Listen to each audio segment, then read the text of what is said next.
Hello peoples, this is Slicer424 and welcome to my very first episode of my Minecraft Bits and Bobs series. Basically what this series is going to be is a bunch of tutorials and showcases of many things that I make in Minecraft. And our very first video is going to be focused around these two mechanisms. Now these two mechanisms are made exactly the same way.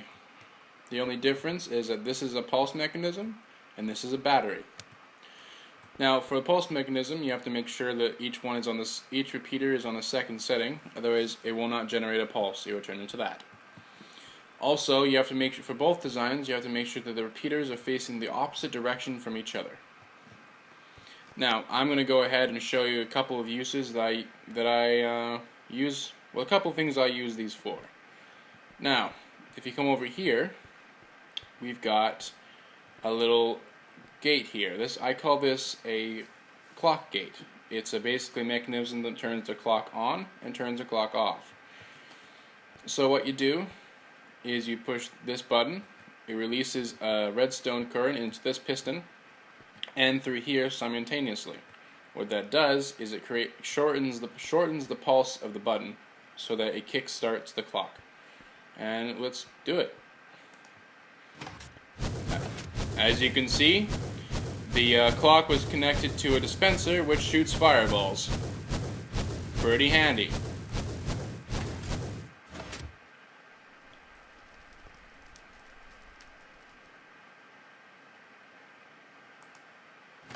I did something a little bit wrong there.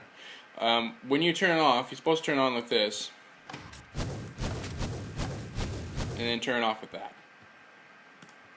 See, what this does over here is it breaks the connection. So it turns off the clock. And that was pretty cool, eh? That was one use I use. That's the use I use for the clock. Now the clock can be used for many things, and you can make it as long as you want by adding more repeaters. Now over here we have another mechanism. This is the battery, as you can see here.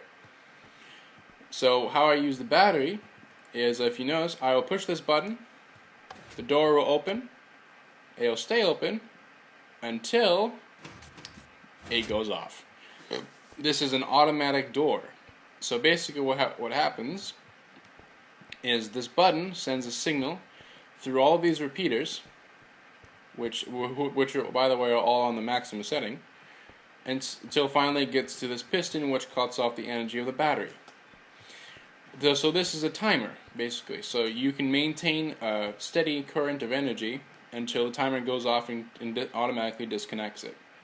Now over here, we've got this inverter, which connects to a piston door. Now this is kind of a sloppy design, but I just made it quickly for the purposes of this video. Alright, so this is automatically on.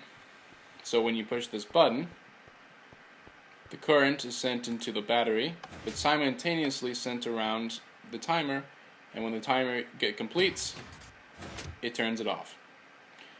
So pretty cool. You can push this button, go ahead and walk through the door, turn around, watch it close. So those are two uses that I use for these mechanisms. Now, a couple things that you can do with these is these can be as long as the timer here, the pulse generator or the clock here can be made as long as you want. You can put all these right here,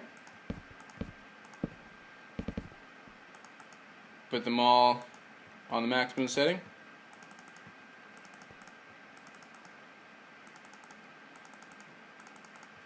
then put redstone in between them.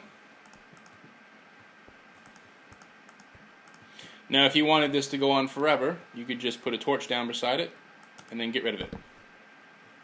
And boom. So the clock can be made as long as you want. So it can be used for a variety of things. Now this is basically everything you can do with this. You could make it bigger, but it wouldn't make any difference. And it doesn't matter what setting you change this to, it will always be the same. But I do recommend keeping it on the first setting, just because it's easier to make it into a battery that way. So I hope you've enjoyed this video, and this has been one of my basic tutorials on some of the gates that I use. Now I did design these two ideas, but I'm not taking credit for invention or anything like that, because most probably someone out there in the world of Minecraft have created something either better, similar, or exactly the same. So I am not going to take any credit for invention, although I am going to say that I did design both of these mechanisms on my own. I did not watch a tutorial or look it up online. I designed these. So I hope you enjoyed this video, and I hope this was helpful. And it's pretty basic. Now in the next episode of my series, I'm going to show you a automatic bridge, or automatic stairs. It's basically a bridge with stairs that follow you, or stay on until you want them to turn off. So hopefully you stick around for next time, and I'll see you later. Goodbye.